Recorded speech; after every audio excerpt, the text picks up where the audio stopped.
नमस्कार, बहुत बहुत स्वागत है C9 न्यूज में। इस वक्त की बड़ी खबर आ रही है। बागपत ट्रिपल मर्डर सिर्फ 6 घंटे में पकड़े गए मौलाना के परिवार के नाबालिग कातिल। इस सनसनीखेज हत्याकांड को दो नाबालिगों ने जिस तरह अंजाम दिया उसने सबकी रूह कपा दी है। आरोपियों ने कबूल किया है कि उन्होंने पढ़ाई में गलती के लिए उस्ताद द्वारा की गई पिटाई का बदला लेने के लिए इस कांड को अंजाम दिया।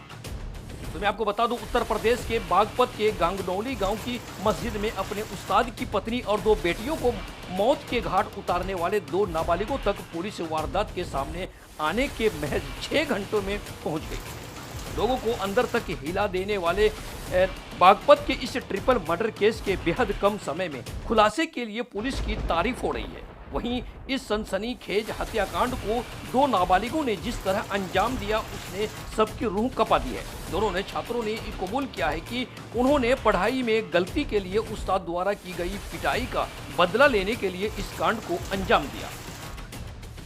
दोनों ने मौलाना के परिवार को मस्जिद के एक कमरे में सोते समय तरपा कर मार डाला। उन्होंने मौलाना की दोनों बेटियों की हत्या कर उसकी लाश को एक चारपाई पर डाल दिया। मौलाना की पत्नी को मारने के बाद उन्होंने उसके शव का फर्श पर डाल दिया। शनिवार की दोपहर इस तिहरे हत्याकांड के खुलासे के बाद पहुंचे लोगों और पुलिस को कमरे में हर तरफ खून ही खून बिखरा मिला। मिली जानकारी के अनुसार पुलिस की पूछताछ में आरोपी छात्रों ने बताया कि मौलाना पढ़ाई में कोई गलती होने पर अक्सर उन्हें डांटते और पीटते थे। शनिवार को भी उन्होंने दोनों में से एक छात्र को पीटा था।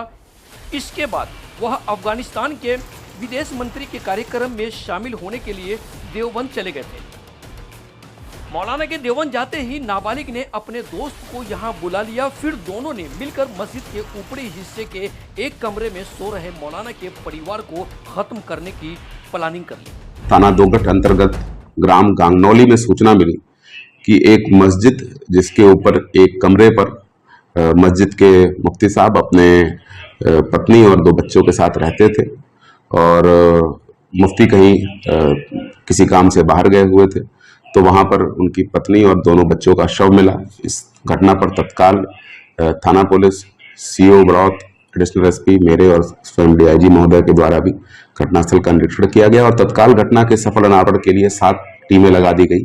फील्ड यूनिट के द्वारा भी मौके से आवश्यक फिंगरप्रिंट्स और डीएनए साक्ष्य उठाए गए और लगातार जो 7 टीमें थी उन्होंने बड़े कम अवधि के अंदर वीडियोस को देख के 2 संदिग्धों को चिन्हित किया और जिनसे जब पूछताछ की गई तो ज्ञात हुआ कि ये दोनों बच्चे जो बाल अपचारी हैं, ये उसी मस्जिद के नीचे मौलवी से तालीम हासिल करते थे और मौलवी इनकी अक्सर पिटाई कर देता था, जिसके कारण क्षुब्ध होकर इन्होंने इस घटना की योजना बनाई और ये घटना कारित की। इन दोनों बाल अपचारियों के निशानदेही से घटना में प्रयुक्त हथौड़ा और छुरी बरामद हुआ है।